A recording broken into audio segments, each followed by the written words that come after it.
bring in Bill Browder right now. He is the CEO of Hermitage Capital Management and the author of Red Notice. Good to see you, Bill. Thanks so much for joining us. Thank you. Yeah, I'm happy you're here because you really have a story in the background with Russia, which you and I have spoken about many times. First off, what's your expectation of what happens on that phone call between the president and Vladimir Putin tomorrow? Well, we've heard President Trump's tweets that he admires Vladimir Putin. We've heard the Russians celebrating with champagne that Trump was elected. I think that Trump is going to lift sanctions tomorrow. So you think he's going to lift sanctions tomorrow? I think so, yeah. Well, and what are the implications of that? Well, I think it would be a disaster for the security and safety of the world. Basically, Putin invaded. He took a foreign country. He took Crimea. He's invaded Ukraine. He's redrawn the borders of Europe, and the West got together and said, "You can't do that. You can't be rolling over borders these days." And all of a sudden, for nothing, we're going to take sanctions away. I think it's a very bad idea. All right, let me ask you this. I think it's important for our audience to understand your relationship with Russia. Yeah. You at one point were the single largest investor in Russia through your fund, and you would travel back and forth to Russia all the time because you were checking on companies. You wanted to make sure that the companies that you were invested in were growing and doing what you wanted them to do. Then you became an activist. You started saying things like, look, I want them to buy back stock. I want to be paid dividends. I don't want any corruption. What happened then? Well, let me say that I became activist because I didn't want any corruption. There was none of this dividends and all that kind of stuff. I wanted them to stop stealing billions of dollars. When I exposed the stealing, I was then stopped at the border coming into the country. I was arrested, I was detained, and then I was deported and declared a threat to national security. That's when my problems really began. Then you hired a lawyer. They raided my offices, the police. I hired a young lawyer named Sergei Magnitsky. He investigated.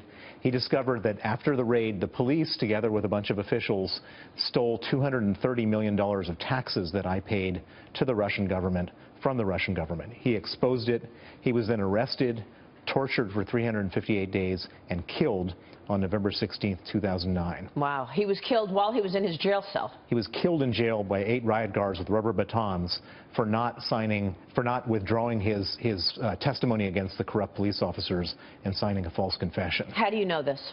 We have all the documentation. We have the protocol where the guards signed a piece of paper saying, we did as we were told and beat this guy. At this point, your business is dead. I mean, at this point, after, you know, obviously your lawyer is killed. I mean, that's the big story. Yep. But then you've got nothing. I mean, then what happened? Well, after he was killed, we had a whole bunch of evidence on this. I expected that Putin would prosecute the people that killed him. Instead, Putin stepped in, exonerated them, gave them special promotions and state honors, and then they put Sergei Magnitsky, my lawyer, who they killed, on trial 3 years after they killed him in the first ever trial against a dead man in the history of Russia. And so in response to that, I went to Washington and I got a piece of legislation passed named after Sergei Magnitsky called the Magnitsky Act, which imposes visa sanctions and asset freezes on the people who killed him and the people who do similar types of human rights abuses in Russia. It passed the Senate 92-4, passed the House of Representatives 89%.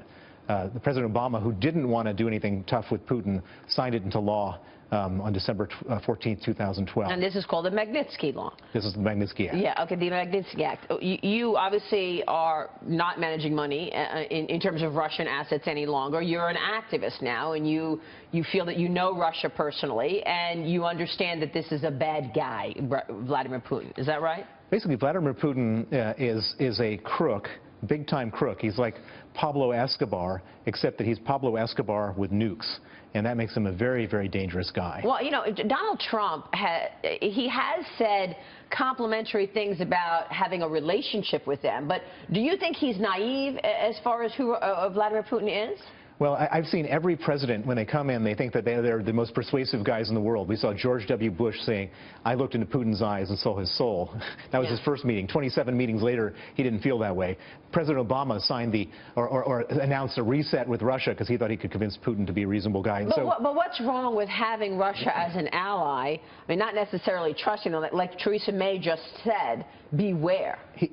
Putin has no interest in being an ally on anything. Putin has an interest in basically destabilizing destabilizing his part of the world and be able to carry on doing his crimes. There's no alliance here. He shares no values with us. He's a criminal. He's an arch criminal. Well, they're going to talk on the phone tomorrow. I don't think there's an expectation that sanctions are going to be rolled back tomorrow. But, of course, Vladimir Putin obviously would like that.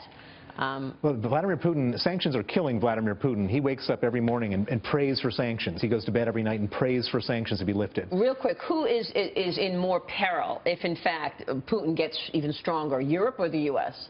Well, Europe is the closest place to Russia, and so they're the ones where the borders are being redrawn. But we shouldn't be naive. This is not their problem, okay? If Putin starts to redraw the borders, if all of a sudden there's a war in Europe, we're going to get sucked into it just like we've gotten sucked into every other world war. And the whole purpose of having security and stability is so that we can all live a prosperous and normal life.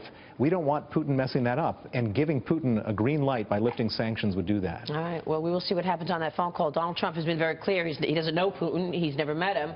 But he is going to take that phone call tomorrow, and we'll have news on this afterwards. Good to see you, Bill. Thank you. Thank you so much for sharing your story, an important story. Bill Browder there.